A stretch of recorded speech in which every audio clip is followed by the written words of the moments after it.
Subscribe to our YouTube channel and press the bell icon to get the latest updates. While we've been focused almost entirely on what's happening in the west of China, on China's western frontiers, because those abut our frontiers in Ladakh. In fact, much more important things from the global perspective are going on China's east. That is looking at Hong Kong. You could look at Taiwan also. That is another story that we are not talking about today. We are talking about Hong Kong now. So much is happening in Hong Kong. Uh, Xi Jinping has decided to pass a law, or the intent to pass a law in his National People's Congress at its 2 week session, which is also a 2 week summit, which is also sometimes called two summits. Chinese have interesting names for everything. So at two summits, he passed a resolution in enabling the government to draft and pass a new law, a national security law for Hong Kong. And that has got the world in a tizzy, because Hong Kong still remains a very important global center for trade, economy, business, and the whole Western world thinks that they let go of Hong Kong in exchange for certain commitments from China, and they owe it to the people of Hong Kong, nearly a crore of people, to ensure that China is held to those commitments. Obviously, you can now see that Xi Jinping has no intention to keep those commitments. There's been a sharp reaction. Mike Pompeo, the US Secretary of State, he has said that after this, we simply can't believe that Hong Kong is an autonomous territory as we had considered it so far. The immediate implication of that is that Hong Kong then loses the free trade status that it has with America. So Hong Kong also comes under the same tariffs that are applied to goods and services coming in from China. And there will be many other consequences also. Similarly, US, UK, Canada, and Australia together have issued a joint statement criticizing China's action. And this statement says China's decision to impose the new national security law in Hong Kong lies in direct conflict with its international obligations under the principles of the legally binding UN registered Sino British Joint Declaration. And it undermines the one country, two systems commitment or framework. Now, what is one country, two systems? One country, two systems, I don't know who exactly came up with that line. Once again, as I said, the Chinese come up with interesting short, pithy formulations like two summits for 2 weeks, one country, two systems. So, one country, that means all of China is one. So, when India signs up with China on one China policy, accepting one China policy, it means all China is one. But within that, because Hong Kong was to be taken over from the British by the Chinese in 1997, when the 99-year lease granted by the Chinese to the British in 1898 ended. By that time, Deng Xiaoping had produced this idea of one country, two systems, because everybody thought, what will happen if Hong Kong comes under the Chinese system? Then the business and economy and trade and the creativity of Hong Kong will collapse, and Hong Kong will cease to be whatever it is. Because what is Hong Kong? It's a tiny island with a little bit of peninsular land on the other side, on what is called as the Kowloon side, and very creative people and a very creative, low tax and very free environment. And so it's become an engine of creativity, growth, business, economy, everything. So to preserve that, China devised this system, and the Chinese and the British agreed. A little history to that is that these negotiations had started in 1980 in anticipation of 1997. Deng Xiaoping actually at one of the meetings, and these are all recorded, archived conversations, told Margaret Thatcher that if he so wanted, he could walk in any day and take over Hong Kong by the afternoon, by lunchtime. So what was the big deal? And Margaret Thatcher said, yes, you can do it and I can do nothing to stop it. But you must know that then the whole world will know what China is about. Now, that was an interesting point and a good argument that she made. It does look like right now that Xi Jinping doesn't bother what the world thinks about China, because he thinks China has become now much bigger than it used to be. And you know what happens is that you have one visionary who starts building a nation, builds it to an extent. Then there are a couple of others after him who or her who take this forward, then one odd enjoys the benefit of that, and then comes somebody who begins to use the power that the visionary may have built. And that's when problems start. And that's what we see Xi Jinping doing now. Because Deng Xiaoping and some others after him, have built this power of China by keeping stability, by reassuring the whole world that the rise of China will be peaceful. And now you have Xi Jinping who says, look, what is all this power worth if I can't make use of it? And there is a great feeling in China that ultimately China has to restore to itself all the territories that Qing dynasty in the 19th century may have ceded to Western powers. So this is one of those. Taiwan is not part of those. Taiwan is a different history, and we'll talk about that at some other point. So that's why the reaction from China to these Western protests has also been quite sharp. So Li Jianzhao, our favorite, in fact, until not long ago, he used to be Muhammad Li Jianzhao. He's an Uyghur. When he was in Pakistan, he started using Muhammad with his name. It's a factoid and an aside. Then the Chinese banned 29 Muslim names in Xinjiang, including Muhammad, so he dropped it. So anyway, Li Jianzhao said Hong Kong is China's Hong Kong, essentially meaning thereby that we can do what we want, you can go to hell. He also said that if Americans and Western powers take measures against China over Hong Kong, so will China. And what those measures could be, he did point out that America has a lot of business interests in Hong Kong and a lot of trade, etc., etc. So that is where that state of play now remains. So what is this national security law that everybody is exercised about? Now, a law has not been fully drafted yet, although we know the contours of the law, but Chinese People's Congress has now voted the intention to pass such a law and has empowered the government to draft it.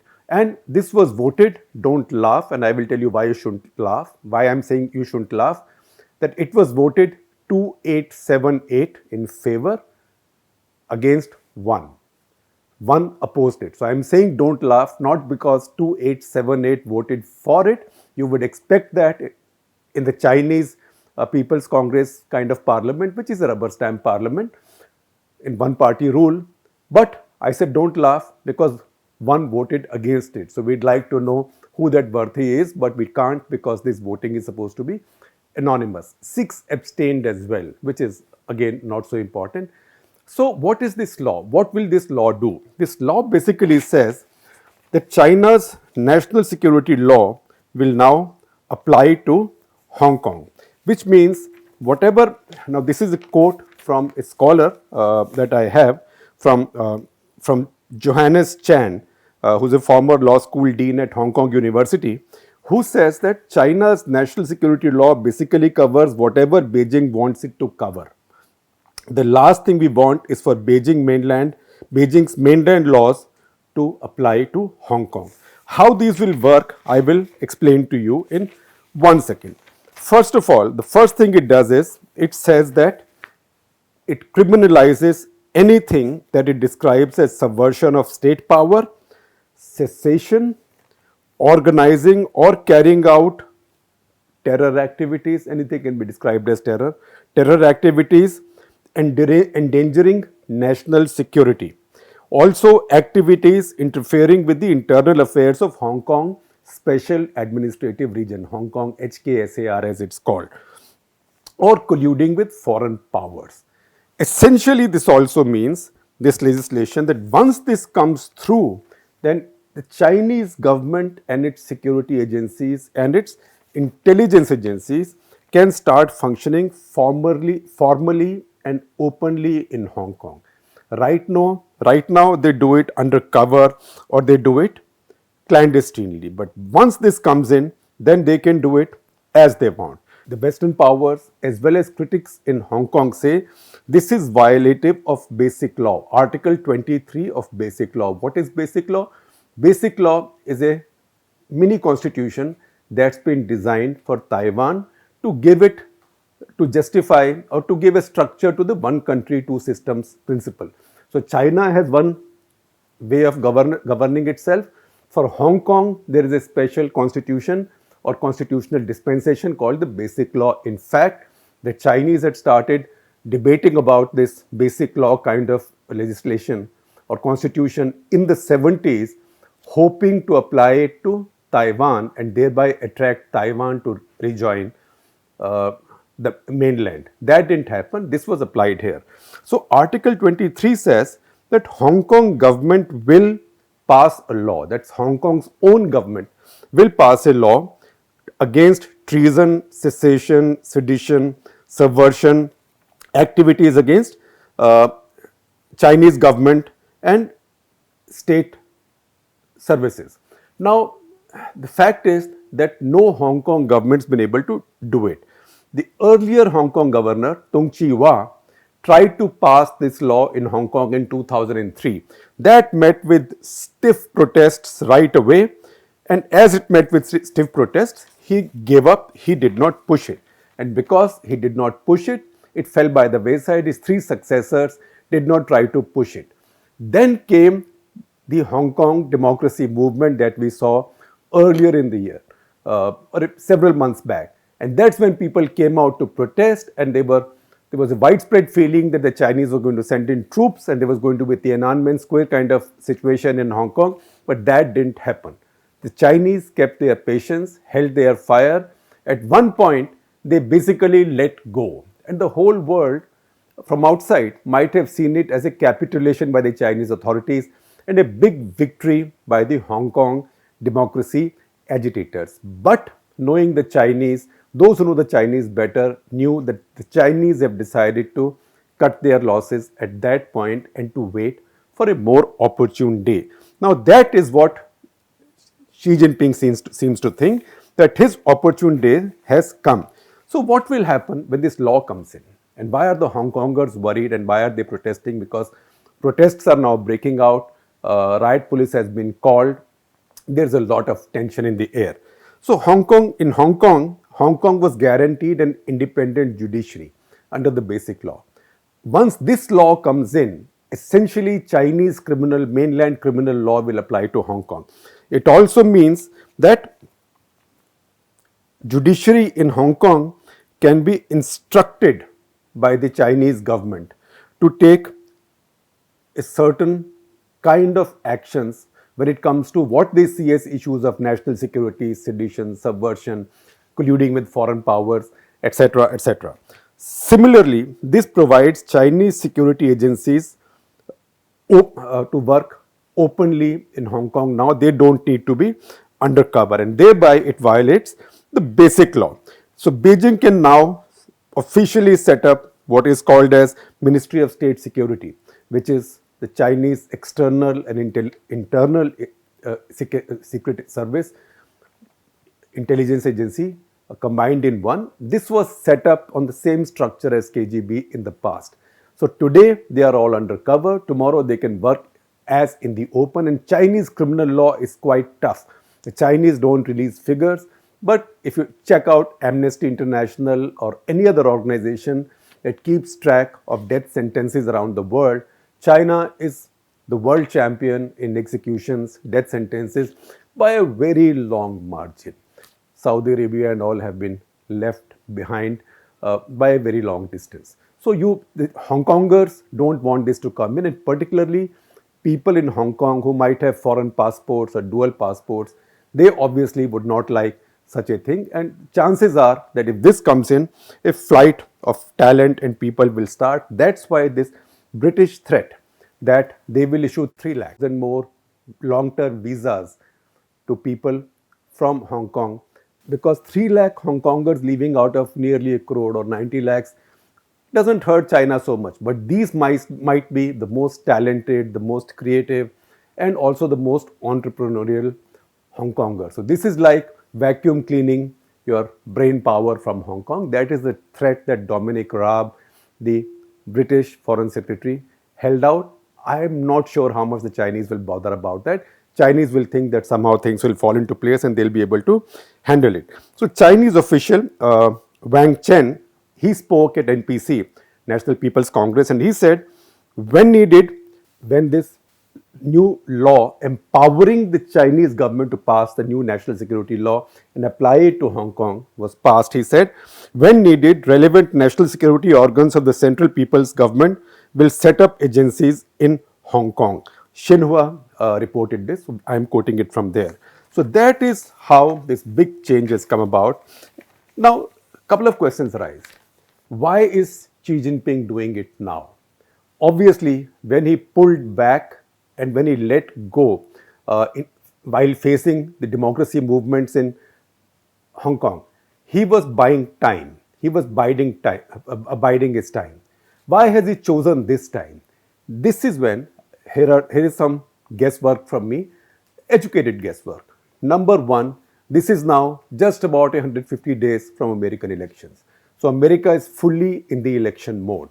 So, like any other democracy, its ability to do something really decisive in these situations is very limited. Also, because America itself does not have any consensus within the country. It's a very polarized situation. Second, American power, as Xi Jinping will see it, is at its weakest in a very long time. Donald Trump, he's gone around saying, threatening to undermine everybody else's power, but in a sense, he's ended up undermining America's power and its allies' power. So China also knows that American allies are all feeling unwanted now. And this is not just Britain, Europe, Australia, it's also Japan, Singapore, even Australia, countries in China's front yard. So these countries are dreadfully scared of China, and somehow, so far, they saw the American presence as an American security umbrella. With Trump threatening to send bills to Europe and Japan and South Korea, etc., that situation is now changed. And similarly, I'm connecting the two. Similarly, the Chinese would see at India. Why are they pushing India? Because they might also think, look, you guys were joining the Quad. What is the Quad if the Americans are not fully committed to it? You were making a mistake relying on the Americans, calling yourselves strategic allies of America, because what do you get from America?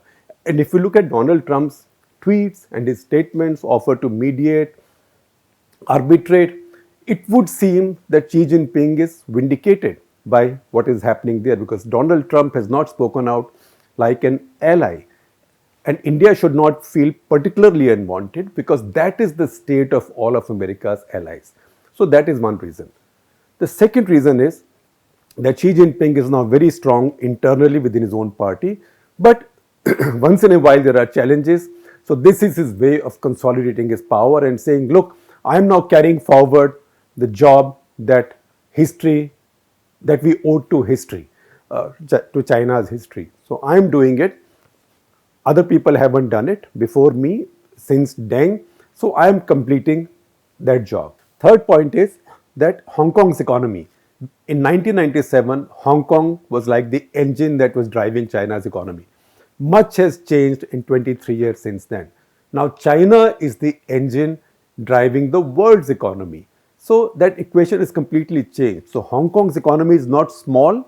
Hong Kong's GDP is about $380 billion. It is not small change. $380 billion for comparisons is bigger than Pakistan. So you take Pakistan, add Sri Lanka, add Maldives to it for some fun, you still have a few $billion to spare from 380.